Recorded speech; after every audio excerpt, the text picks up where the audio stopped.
Hello दोस्तों, आप सभी का स्वागत है आपके अपने YouTube चैनल एक नई शुरुआत पर। आज हम चर्चा करेंगे प्रमुख उपाधियों की। कौन सी उपाधि किस राजा को दी गई है उसकी चर्चा यहाँ पर हम इस वीडियो में करेंगे। वीडियो शुरू करने से पहले अगर आपने हमारे चैनल को सब्सक्राइब नहीं किया तो सब्सक्राइब जरूर करें।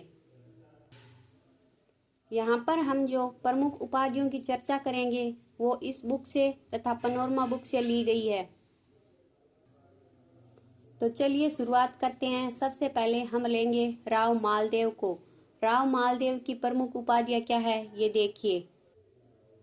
राव मालदेव को हिंदू बादशाह कहा जाता है, मेवाड़ का उद्धारक कहा जाता है, प्रबल हिंदू कहा जाता है, हसमत वाला राजा कहा जाता है, विषम घाटी पंचानन कहा जाता है और वीर राजा कहा जाता है।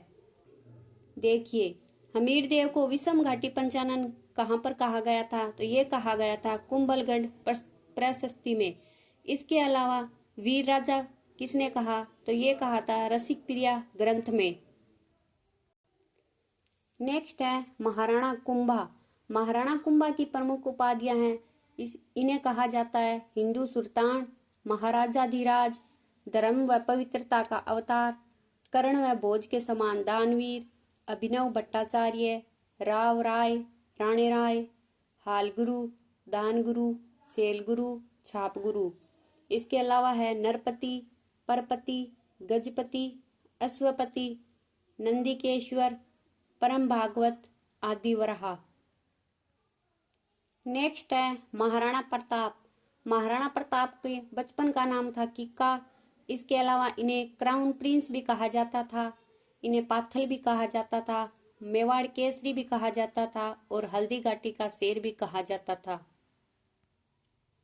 नेक्स्ट है महाराणा सांगा। इन्हें हिंदू पत भी कहा जाता है, भग्नावशेष कहा जाता है। नेक्स्ट है पृथ्वीराज चौहान। पृथ्वीराज चौहान को राय पिथौरा भी कहा जाता है, दल पुंगल कहा जाता है, पित्थल भी कहा जाता है। नेक्स्ट है बप्पा रावल। बप्पा रावल का नाम था काल भोज। इसके अलावा हिंदू सूरज, चार्ल्स मार्ट्स कहा था सीवी वैद्य ने। नेक्स्ट है दुर्गादास राठौड़। दुर्गादास राठौड़ को राठौड़ों का यूलिशियस कहा जाता था, मारवाड़ का गैरीबेल्ड कहा जाता था। आगे देखिए, आगे है रायसी। रायसी को कहा जाता है राजपुताने का करण। नेक्स्ट है लूणकरण।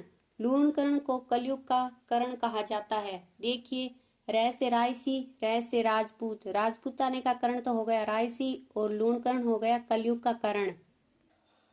इसके अलावा सन्यासी राजा किसे कहा जाता है ये आप लोग कमेंट में बताएं। इसके अलावा और भी राजाओं की प्रमुख उपाधियां बची हुई है, वो उनकी हम चर्चा करेंगे नेक्स्ट क्लास में। तब तक के लिए खुश रहे, मस्त रहे। थैंक यू, धन्यवाद।